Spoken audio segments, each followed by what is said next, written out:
Lisa. Hi, Amos. So Lisa, we are in Shanghai, and we've just finished a coach training program, and you're a bit of a legend around these parts. We are legends around this part. No, I'm a secondary legend, I'd say. You've been to China 45 times or something crazy. You're an MCC, and you're a People Max coach, which I'm delighted by. Thank you. And I just wanted to sit you down and just ask about your experience, really, of China and how all this happened, because you do have an unparalleled reputation here. You're prolific, really extraordinary, what has happened in the last 10 years, certainly from my perspective. And yeah. So what's my question? My question is, how did it all start? Because you're English. Yeah. So how did coming to China come about? So, dear friend of mine, Zoran Todorovic, who is Serbian, was at a conference in Spain and met a Chinese person who was living in Germany. It was just one of those things. The universe said, I know what we can do. And somebody approached him at the end of the conference and said, you need to speak to my lovely friend Tess in Shanghai. And he had that conversation, and he called me and he said, we haven't worked together for a few years. This is the next thing that we do together. So I said, okay. It was really, that's it, just arrived in my life. And what was it like that first time? I mean, I always tell people nothing prepares you for coming to China. The joy, the love, the busyness, it's an unmistakable, unique flavor. Yeah. And I came here the first time. I really thought I was coming to teach coaching skills to Chinese people, which was so naive, because I was coming to learn how to train with joy, I was coming to learn about connectivity. I was coming to learn about myself, to fall in love with myself, to find my personal power. I mean, the universe just had this whole to-do list for me that meant me coming to Shanghai. And the first trip was just, what is this? Yeah. Yeah. Yeah. I had the same experience about 7 years ago. And I mean, you talked about power there. I've never seen that kind of power in a room. We run programs in Shanghai, but there's Beijing beamed in, and Chengdu and Shenzhen, and then there's the online students, right? So there's hundreds of students, and your presence and your command of that room and the love that you pump out is just amazing. And so, tell us a bit about that journey for you. How did you get to this place? I mean, China, my experiences in China, honestly, I feel like now all I do is I just give back what I got here. Because when I first came to China, I was already a master certified coach, had been for more than a decade, and people would look at me. I'll be looking over my shoulder, like, who are they looking at like that? Who were they having that reaction to? And it was almost like looking in like a magic mirror, and seeing my power, seeing the impact that my love has, the impact that who I am has on the world, and getting to the point where it would be churlish to deny it anymore. Like if somebody shows you, say if somebody shows you early on in life, early on in your relationship, who they are. This was sort of the other way around. People were showing me who I am. And I was, oh my God, that is, and it was waking up this part of me that knew that's who I am. And she was coming out and saying, hello, finally. And I was, is it okay? Is it okay to feel that way? And then it became not okay to feel any other way. Yes. It would have been,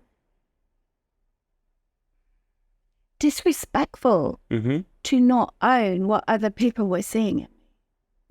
So it occurred for you as if it was coming at you, and it would have been disrespectful for you not to embrace it and actually to grow in your confidence, in your personal power in response to that. That's fascinating. And what is it about China that was such a good match? I mean, what did China see in the? I mean, I don't know. What's the question? It was a good chemistry, wasn't it? Yeah, it was a homecoming. So we can look at it from the 3D world and say, what happened? This happened. Da, da, da, da, da. Actually, the universe lined it all up and said, this is what's meant to happen. That's how I see it. And when first time I arrived in China, I arrived in Shanghai. I didn't have any aspiration to come to China. I love travel. There are so many countries I would have gone to first. But the opportunity arose and I was in. I got to China, I put my feet on the ground in Shanghai, and that type of crying where your body doesn't move. It's just crying from your soul. And my eyes were just pouring with water, and I cried all the way to the hotel, like the taxi driver. I couldn't stop crying. And all I kept hearing was, I'm home, I'm home, I'm home. And later that I think the first trip, certainly in the first program, I was introduced to who has now been my I Ching master for 10 years. And he told me that, he said straight away, you have an Eastern soul. Your so much of your purpose in this lifetime is tied up in the East. But your soul made a decision to be born as a Westerner so you would stand out in the East. And it was this whole feeling of coming to a whole new chapter of my life. I was about to walk away from my marriage, which was long overdue. It gave me the confidence to do that. It freed me up for the next chapter of my life. And everything just felt like it was always meant to be. Like the universe is so wise. And if there's one thing that I'm so proud of about myself, and I'm so grateful to myself for, is when the universe asks me a question, I always say yes. Always. And everything that's happened since has been another level of magic in my life. Not just the stuff in China. I teach differently in Europe. I teach differently in the US. I've taken more from China than I've ever put into it. I look after myself through Chinese medicine. I heal through Chinese medicine.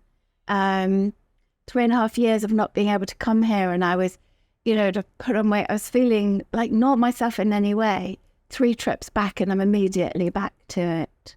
It's like a huge energy source that I come to tap into, grow the next level. Like every 45 trips, I've gone home exponentially different. And taken that there, told people about China, and people say, what, it's like that? Yes. And I say, yeah, it's like this. And they said, well, then I need to go. Yes.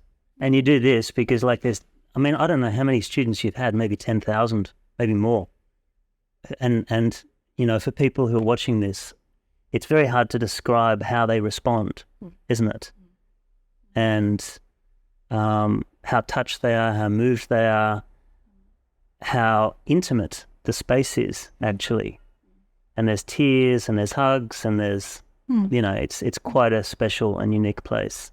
And I guess, from a Western perspective, maybe if we talk about this thing of confidence and female power,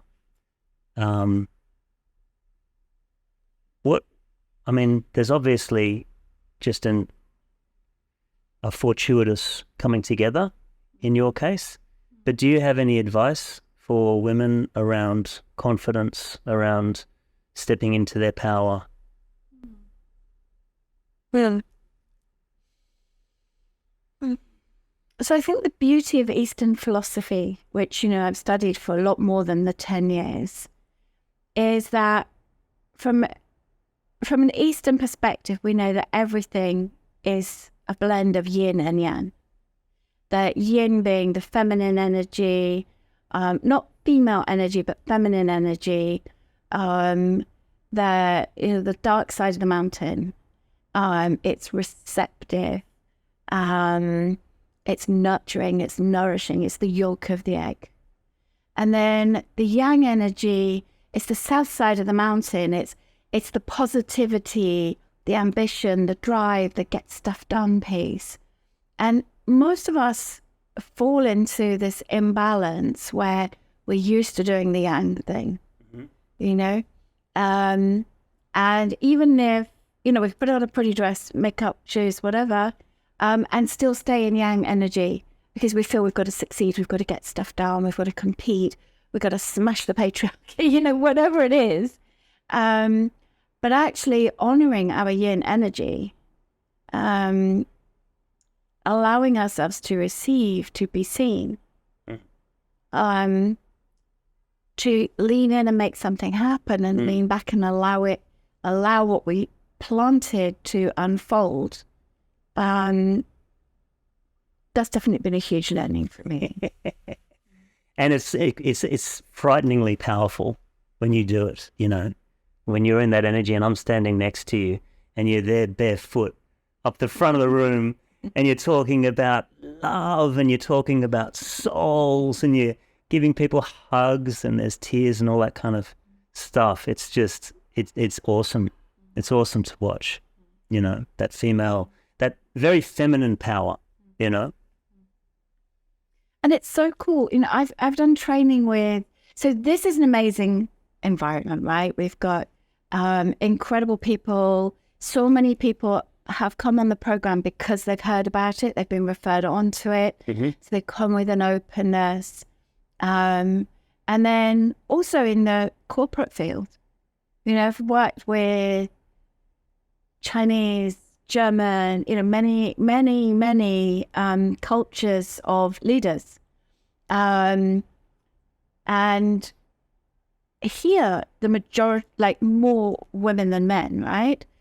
In those corporate meetings, so I feel often it's many more men than women. And there we have the same conversations about yin and love. So I did some training in 2020 on yin leadership and it was mostly male German leaders. And they were completely transfixed. And it's not about letting go of the yang. It's not about saying we shouldn't succeed or we shouldn't be ambitious. It's about how do we nourish a team? Like nourish spiritually, emotionally, energetically, as well as mentally. Like how do we be with people in a way that allows them to show up as their most extraordinary version of themselves? If we're always lent in, yang, pushing people, motivating people, you know, we don't make the space for them to step in. If we're always in masculine energy, you know, the universe works on polarity.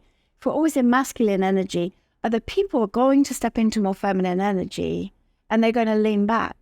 And how many leaders want their team to step in? Yeah?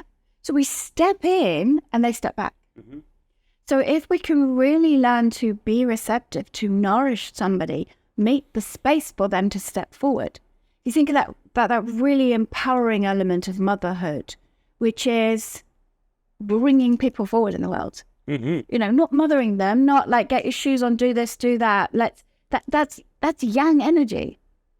If we can lean back and say, that's amazing, you're amazing, make somebody feel amazing, then they grow in.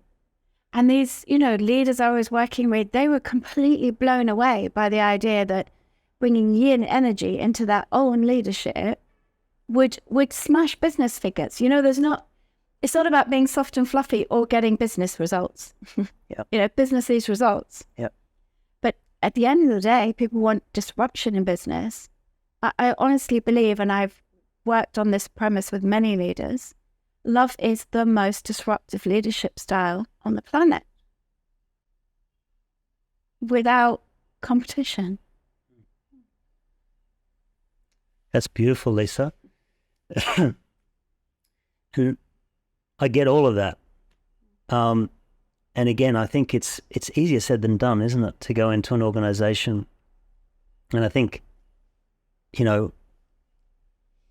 what you seem to be able to hold is you seem to be able to hold that kind of countercultural energy in the face of pretty much an overwhelming, way of doing things around you. How do you do that? Because I love people. I really love them, and I don't judge them. So wherever they are is perfect. I'm not there to fix them. I'm not better than them. So I'm honestly, like, one of my superpowers, I have a few. One of my superpowers is I'm a safe human. Yeah. Like, it doesn't matter how you feel around me. You're going to be okay. Yeah. I'm not going to absorb your feelings and feel them with you and get mad. It's very hard to push me over energetically. So I go into a room and I create safety very quickly. Yeah. I'm also funny as hell. So, if you do say so. Yeah, I do say so myself. Yeah. Like, I make people laugh, right? Yeah. In a safe way. Yeah. So if you've got safety and lightness. Sure. And love, even if you're not saying the L word straight away, then you create this space where people can relax. They can be themselves. They can open up. So I don't start on day one by saying love is the most disruptive leadership style.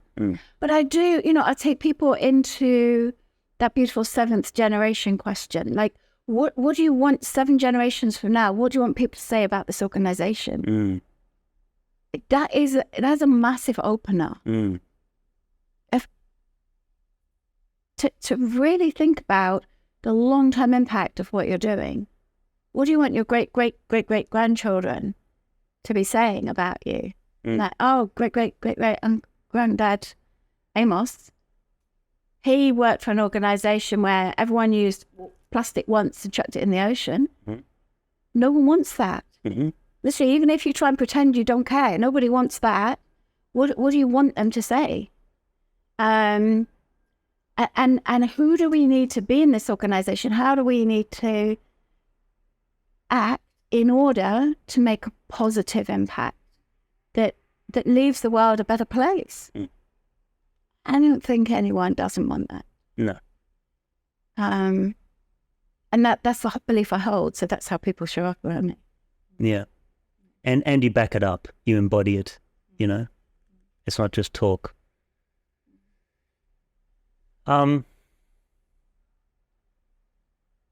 What's your ultimate goal? For me, I'm here to raise consciousness. I want to know that I left the world a better place. The world is a better place because I was in it. One of my favorite ways of thinking about the world is that we die 3 times. We die once when we take our last breath. We die a second time, the last time anyone says our name. And we die a 3rd time when our influence on the planet runs out. For me, I live my life in a way that I hope that stage 2 and 3 of my death are a long, long, long time after my last breath. That's what I look for. That's how I make my decisions. Yeah, how will this affect the impacts I have? Does this raise consciousness? And how long after I take my last breath will my influence fade away? Well, your influence on me has been huge, and I love you dearly. And you're having just an awesome impact on lots and lots of people. So thank you for answering some questions. Thank you. Thank you. And thank you for making a lovely safe space for it. Because I'm like reflecting, thinking, yeah, I'm talking about myself in a way I would never have talked about myself in this way, not that long ago. So it's also I'm observing the conversation from another angle, thinking, yeah, like if you do say so yourself, yeah, and just enjoying that. It's fun to hear myself. Yeah. Thank you. Pleasure. Thank you.